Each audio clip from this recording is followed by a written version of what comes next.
एक छोटे से गांव में एक पुरानी हवेली के कोने में दादी सावित्री अपने पोते रोहन के साथ रहती थीं। रोहन के माता पिता अब इस दुनिया में नहीं थे और दादी ही उसका सहारा थी। दादी के पास पैसे कमाने का एक ही जरिया था, गांव के मेले में हाथ से बनी जादुई जलेबियां बेचना।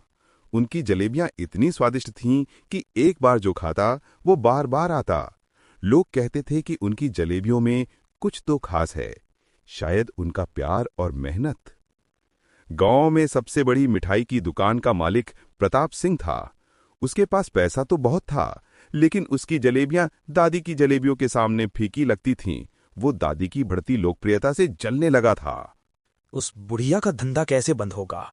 उसकी जादुई जलेबियों का राज मुझे जानना ही होगा। एक शाम उसने दादी को अपनी दुकान पर काम करने की पेशकश की। सावित्री, तुम मेरी दुकान पर काम करो, मैं तुम्हें गांव में सबसे ज्यादा पैसे दूंगा। मालिक, मुझे माफ कीजिए, मेरी जलेबियों में मेरी मेहनत और मेरे पोते के लिए बनाया गया प्यार है। मैं इसे बेचना नहीं चाहती। प्रताप इस बात से और भी चिढ़ गया। उसने मन ही मन ठान लिया कि वो दादी को बर्बाद कर देगा। एक दिन जब रोहन को स्कूल की फीस भरनी थी और दादी के पास पैसे नहीं थे, तो प्रताप ने मौका देखा। वो जानता था कि दादी के पास अब मना करने का कोई बहाना नहीं होगा। सावित्री, मुझे पता है तुम्हें पैसों की जरूरत है। मैं तुम्हें एक बड़ा ऑर्डर देता हूँ। मेरे लिए 100 किलो जलेबियां बनाओ। मैं तुम्हें मुंह मांगी कीमत दूंगा। ये तुम्हारी सारी परेशानियों को दूर कर देगा। दादी की आंखों में एक नई उम्मीद जगमगाई। उन्होंने सोचा कि ये उनके लिए एक बड़ा मौका है। उन्होंने तुरंत हाँ कर दी और रात दिन मेहनत करके जलेबियां तैयार कर दीं। पूरे 3 दिन तक दादी ने ठीक से खाया भी नहीं। वो लगातार जलेबियां बनाती रहीं ताकि रोहन की फीस भर सकें। आखिर में जब जलेबियां तैयार हो गईं तो वो उन्हें टोकरियों में भरकर प्रताप की दुकान पर पहुंची। उनके चेहरे पर थकान थी, लेकिन दिल में संतोष था। लेकिन जब वो प्रताप की दुकान पर पहुंची तो प्रताप ने एक बड़ी चालाकी की। उसने जलेबियां ले लीं, लेकिन पैसे देने से मना कर दिया। कैसे पैसे? मैं तुमसे कोई जलेबियां नहीं खरीदूंगा। किसने कहा कि मैं तुमसे जलेबियां खरीद रहा हूं? शायद तुम्हें कोई गलत फहमी हुई है बुढ़िया। मालिक, ये क्या कर रहे हैं?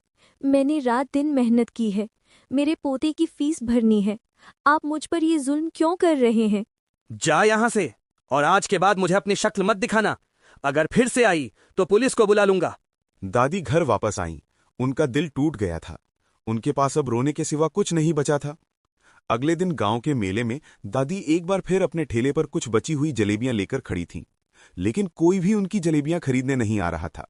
प्रताप ने अपने नौकरों से पूरे गांव में ये झूठी खबर फैला दी थी कि दादी की जलेबियां बासी और खराब हैं।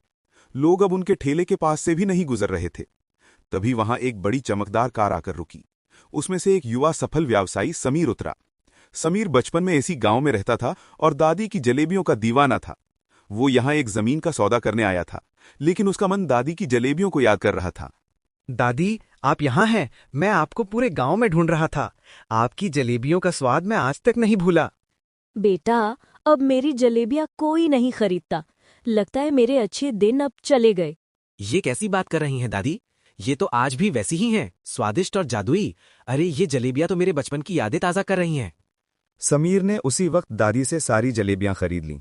फिर उसने दादी से पूछा, आप इतनी दुखी क्यों हैं? दादी ने रोते हुए प्रताप की पूरी कहानी सुनाई। क्या एक इंसान इतना नीचे कैसे गिर सकता है? आप चिंता मत कीजिए दादी, मैं आपकी मदद करूंगा। समीर ने तुरंत गांव के कुछ बड़े बुजुर्गों से बात की और प्रताप की करतूत के बारे में बताया। गांव के लोग जो पहले से ही प्रताप की हरकतों से परेशान थे, एक साथ आ गए। उन्होंने पंचायत बुलाई और प्रताप को सबके सामने हाजिर किया।